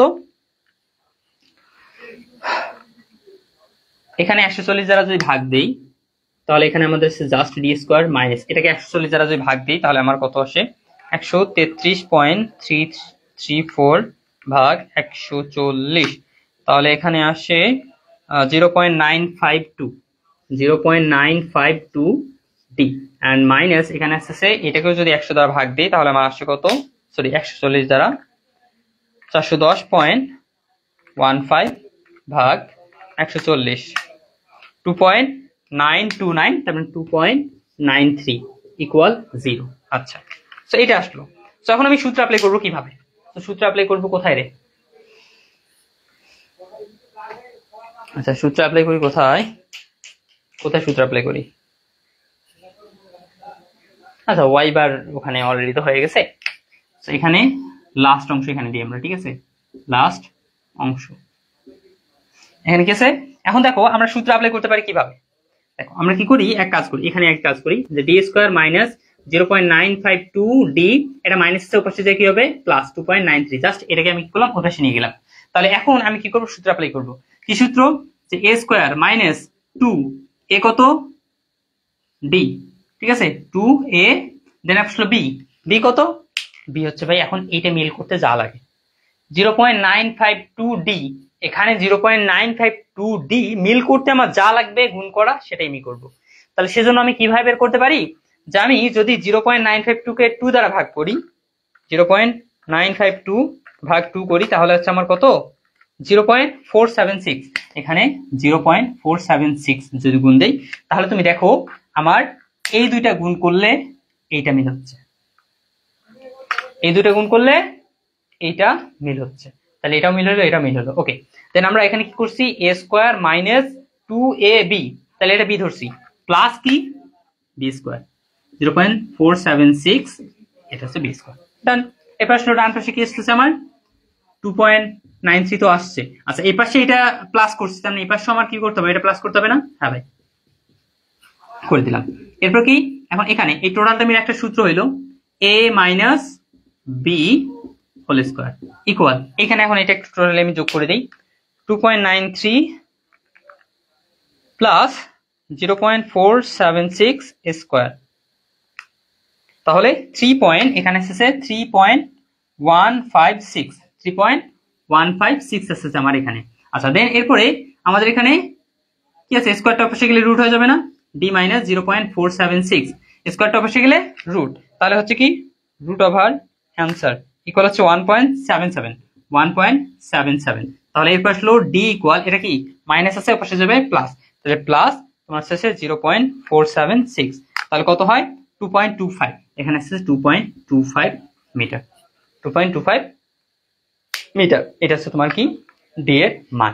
ওকে, এটা কি তোমার d এর মান, একবারে করা যাবে কি, হ্যাঁ এই ইকুয়েশন দিয়ে হ্যাঁ একবারে করা যাবে, একবারেই করা যাবে। এই যে আমি করলাম না এটা, ঠিক আছে, এই যে এটা, এই যে এই অবস্থা আসছে, এই অবস্থা থেকে আমাদের একবারে করা যাবে। ওকে,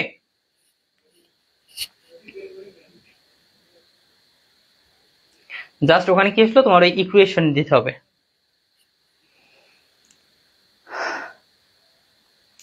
আচ্ছা এটা ক্লিয়ার কিনা, এটা আমাকে কনফার্ম করো সবাই, হ্যাঁ এটা সবার ক্লিয়ার কিনা সবাই একটু আমাকে কনফার্ম করো।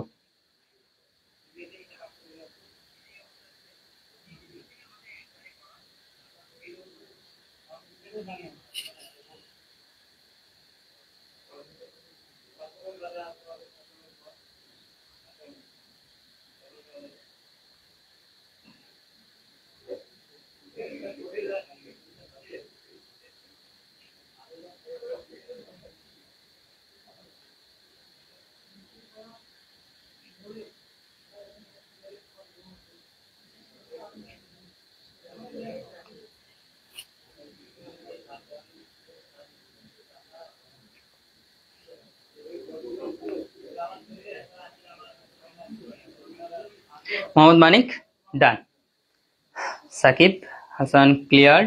ওকে, বাকিরা কি ক্লিয়ার কিনা একটু সবাই আমাকে কনফার্ম করো।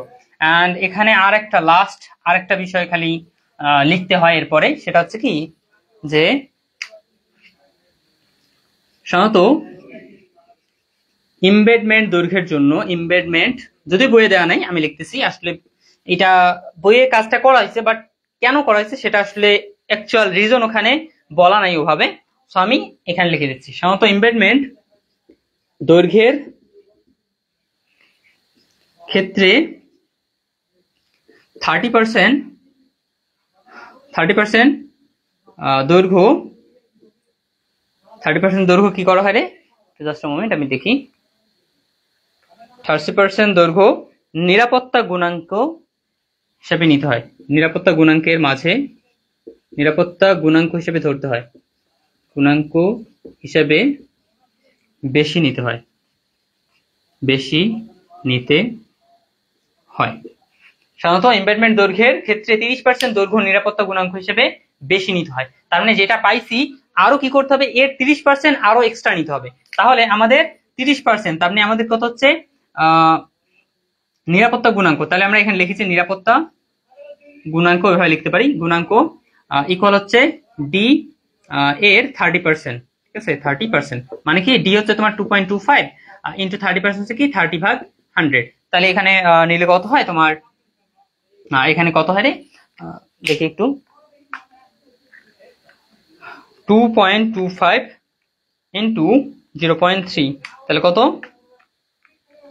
0.676, 0.675, ঠিক আছে, এত মিটার তোমার কি করতে হবে, এক্সট্রা নিতে হবে। এটা তোমার এমবেডমেন্ট দৈর্ঘ্য, বাট আমাদের নিরাপত্তা হিসেবে আরো এত মিটার নিচে প্রবেশ করাতে হবে। তাহলে আমাদের মোট কত হয়, 2.25 প্লাস 0.676, সো 675, তাহলে যোগ করলে কত হয়, প্লাস 2.25, 2.925 মিটার, এটা অ্যান্সার, এটা হচ্ছে তোমাদের অ্যান্সার।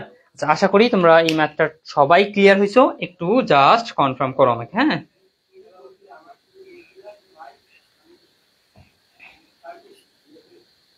স্যার সবাই একটু কনফার্ম করো।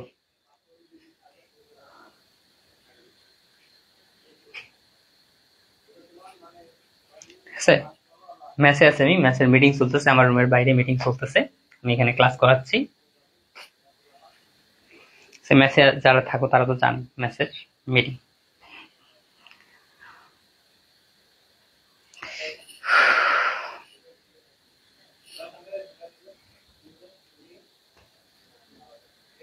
কিরে সবাই বুঝছো? ডান, থ্যাংক ইউ ভাইয়া, ওকে, মোস্ট ওয়েলকাম। আচ্ছা, দেন এরপরে পরের টাইপের যে ম্যাথ আছে সেটা কি করতে আগ্রহী তোমরা? করতে কি আগ্রহী? যদি বলো যে না ভাইয়া ঠিক আছে, তাহলে কোনো সমস্যা নাই। অ্যান্ড যদি বলো যে হ্যাঁ ভাইয়া করবো, তো আমি তোমাদের প্যাটার্নটা দেখে দিচ্ছি। প্যাটার্নটা দেখে দিতে হয়তো তোমার 5 থেকে 10 মিনিট লাগবে। ওকে, প্যাটার্নটা দেখাই দিতে পারি আমি। মিশিয়ে দিলাম এটা। আচ্ছা, ওইটা তো একই কোশ্চেন হবে, তো ওটা থাক। প্যাটার্ন তোমাদের দেখাই দিব।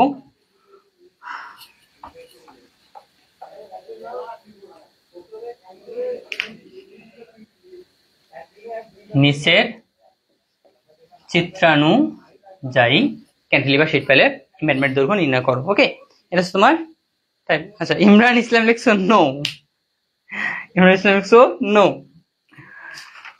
আচ্ছা ভালো, কিন্তু ওটা আসলে অতটা গুরুত্বপূর্ণ না। এই তোমার টাইপ ওয়ানে যেটা করাইছি এটাই সবচেয়ে বেশি গুরুত্বপূর্ণ। আচ্ছা, শাহরিয়ার বলছো না ভাই। আচ্ছা, ওই যে বললাম তোমাদের কিন্তু ওটা গুরুত্বপূর্ণ না আবার। ওকে, ওটা চিত্রকর আছে 2টা। যাক, যা কিছু তোমাদের জন্য গবেষণা করলাম তোমাদের মাঝে দিতে পেরে আসলে আমি সত্যি আনন্দিত। ওকে, কেননা প্রত্যেকটা অধ্যায় যখন আমি সাজাই বা যে কোনো ভাবে হোক, তোমাদের এই যে কোর্সে যে ক্লাসগুলো আছে সেগুলো যে আমি সাজাই, এখানে কিন্তু আমি প্রত্যেকটা অধ্যায়ের পিছনে নোট করতে সবচেয়ে বেশি মানে কিভাবে ক্লাসটা করাবো প্লাস নোট, এই দুইটাতে মূলত আমি অনেক বেশি সময় দিয়ে থাকি। ঠিক আছে, সহজ সহজ অধ্যায় যেগুলো মনে করো তোমার 1 ঘন্টার মাঝেও হয়ে যায়, বাট কিছু কিছু অধ্যায় আছে যেগুলো মূলত 2-3 ঘন্টা প্লাস চলে যায়। যেমন তার মাঝে একটা অধ্যায় হচ্ছে এইটা। আমি অনেস্টলি যদি আমার ক্ষেত্রে বলি, আমার ক্ষেত্রে আমি সঠিক গাইডলাইনের অভাবে এই অধ্যায়টা নিয়ে রিসার্চে করতে পারিনি আমি যখন প্রথম সেমিস্টারে ছিলাম। এই কারণে এই অধ্যায়টা আমার করাই হয়নি। আমি একটু ভয় ভয় ছিলাম যে আসলে এটা থেকে আসে নাকি আসে না, আসে নাকি আসে না, বাট ভাগ্যটা ভালো ছিল যে আসে নাই। হ্যাঁ, বাট আসে নাই, এই জন্য এবার তোমাদের আসার সম্ভাবনা বেশি। এই জন্য ভাবলাম যে নিজে নাই করি ঠিক আছে, বাট তোমাদের জন্য হলেও এটা সাজাইতে হবে আমাকে, এই কারণে অনেক বেশি সময় লাগলো। ওকে, অ্যান্ড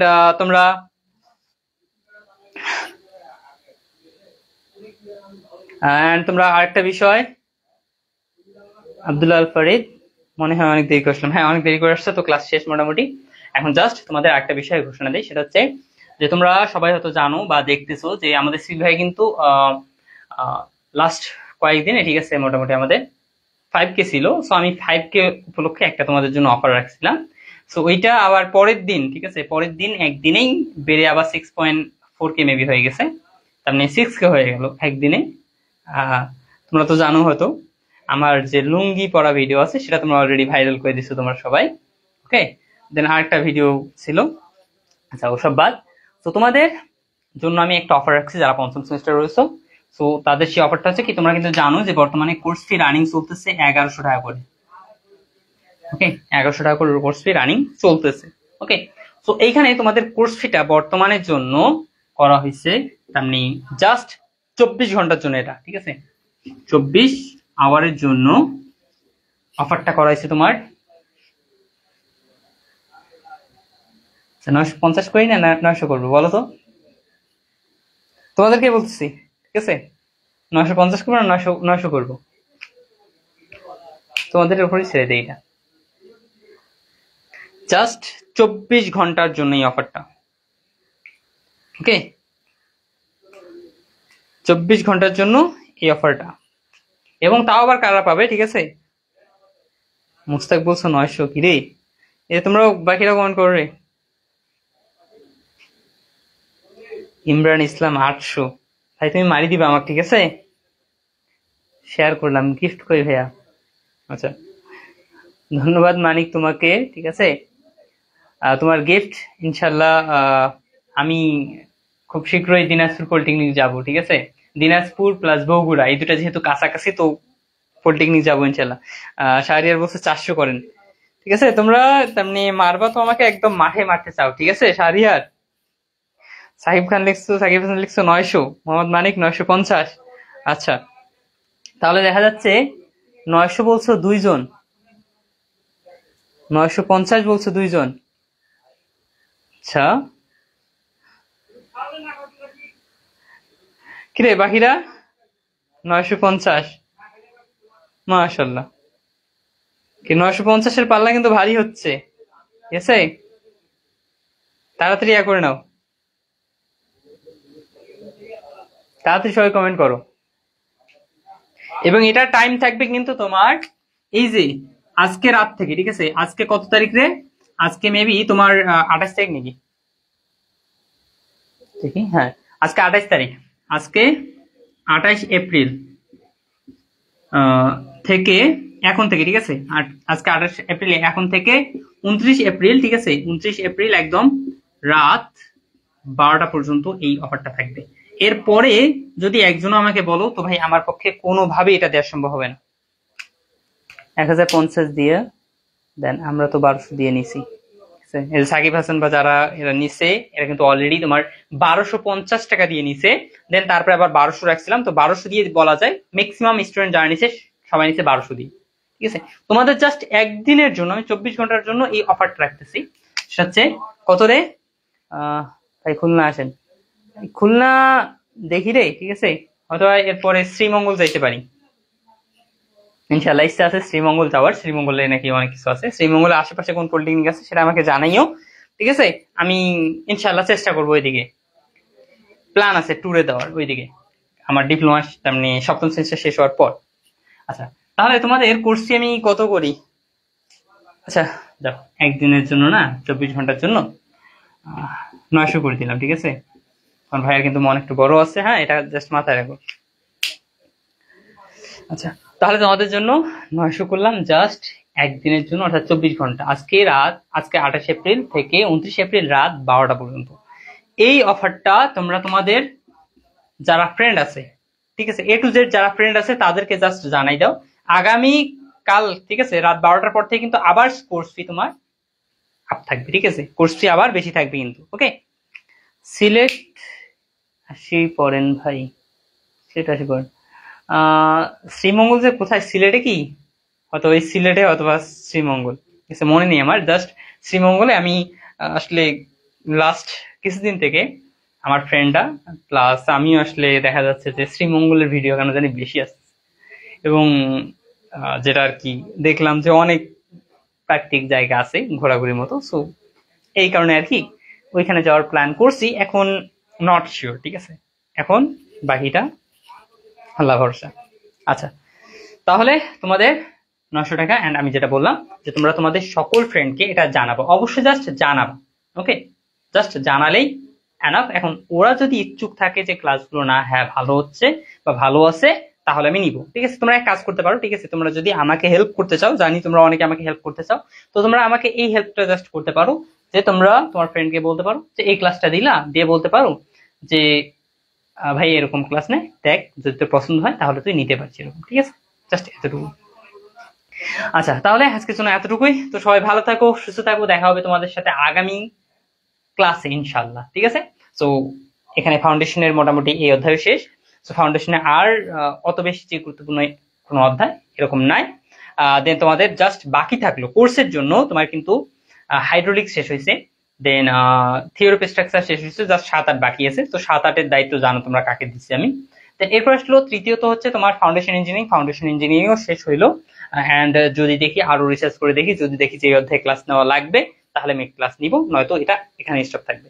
এরপর আসলে ওয়াটার সাপ্লাই ইঞ্জিনিয়ারিং এ মূলত তোমাদের একটা তেমনি একটা অধ্যায় ম্যাথ ছিল, তো ওইটা অধ্যায় আমি করাই দিছি, প্লাস 1 থেকে বলা যায় 2 অধ্যায় এরকম করাইছি। দেন বাকি যে অধ্যায়গুলো এগুলোতে যদি দেখি যে ম্যাথ ট্যাথ বা কোনো করানোর মতো বোঝানোর মতো যে টপিক আছে তাহলে আমি এটার জন্য ক্লাস নিব আলাদা, নয়তো সবগুলো আমি সাজেশন বানাবো, ঠিক আছে।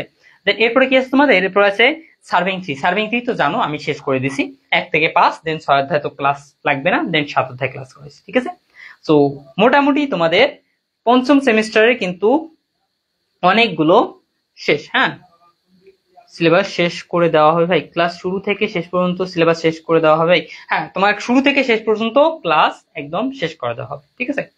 বর্তমানে তোমার সবগুলো ক্লাস যেগুলো আগে হয়ে গেছে সবগুলো ক্লাস তোমার রেকর্ডেড পেয়ে যাবা, ওকে। দেন এই যে 8 থেকে 10 দিন, হয়তো বা 7 থেকে 8 দিন বা 10 দিন এরকম পর তোমরা মেগা ক্লাস পাবা, ঠিক আছে। মেগা ক্লাস যেমন তোমার থিওরি অফ স্ট্রাকচারের 2টা মেগা ক্লাস পাবা, দেন হাইড্রোলিক্স এর 2টা মেগা ক্লাস পাবা, 2টা বা 1টা, ঠিক আছে, তো যেটা সম্ভব হবে। দেন এরপর আসলে সার্ভিং এর ক্ষেত্রে একটা মেগা ক্লাস পাইলাম, দেন ফাউন্ডেশনে একটা মেগা ক্লাস, ঠিক আছে। দেন ওয়াটার সাপ্লাই তো মেগা ক্লাস দরকার হবে না, ওকে। সো এই যে এইভাবে মূলত আমরা কর করবো। অ্যান্ড এটারও সম্ভাবনা আছে যে যেমন তোমার foundation engineering, then serving and তেমনি 2-3টা সাবজেক্ট হয়তোবা তোমাদের ফাইনাল পরীক্ষার আগে হয়তোবা তোমাদের মেগা ক্লাস দিব, অ্যান্ড এর মাঝে গুরুত্বপূর্ণ বিষয়েও মেগা ক্লাস দিতে পারি, ওকে। অ্যান্ড মেগা ক্লাসগুলো আসলে আমি মনে করি মেগা ক্লাস তোমার করা উচিত কখন, যখন পরীক্ষা আছে সেই পরীক্ষার আগে, ঠিক আছে। এতে হবে কি তোমার রিভিশনটা কিন্তু ভালোভাবে হবে। আর যদি আমি বলি যে পরীক্ষার তুমি 1 থেকে 1.5 মাস আগে বা 2 মাস আগে মেগা ক্লাস করতেছো, তাহলে কিন্তু আসলে ওটা অনেক বেশি ইফেক্টিভ হবে না তোমার জন্য। এটা জাস্ট মাথায় রাখো, ঠিক আছে, একটা বিষয় আমার মাথায় রাখো। মেগা ক্লাস তখনই ইফেক্টিভ যখন সেটা পরীক্ষার 2 দিন বা 1 দিন বা 3 দিন আগে এরকম করানো হয়, তখনই সেটা তোমার এফেক্টিভ। তার যদি আরো আগে অনেক আগে করানো হয় তখন সেটা আসলে অত বেশি ইফেক্টিভ হবে না, ওকে। আচ্ছা তাহলে আজকের জন্য এখানেই। কি বলছো জুবাইদ, পরীক্ষা কতদিন পিছিয়ে যেতে পারে ভাই সেমিস্টার ফাইনাল? তো আমার আইডিয়া মতে পরীক্ষা হয়তো বা ঈদের পর হতে পারে, ঠিক আছে, পরীক্ষা ঈদের পর হইতে পারে।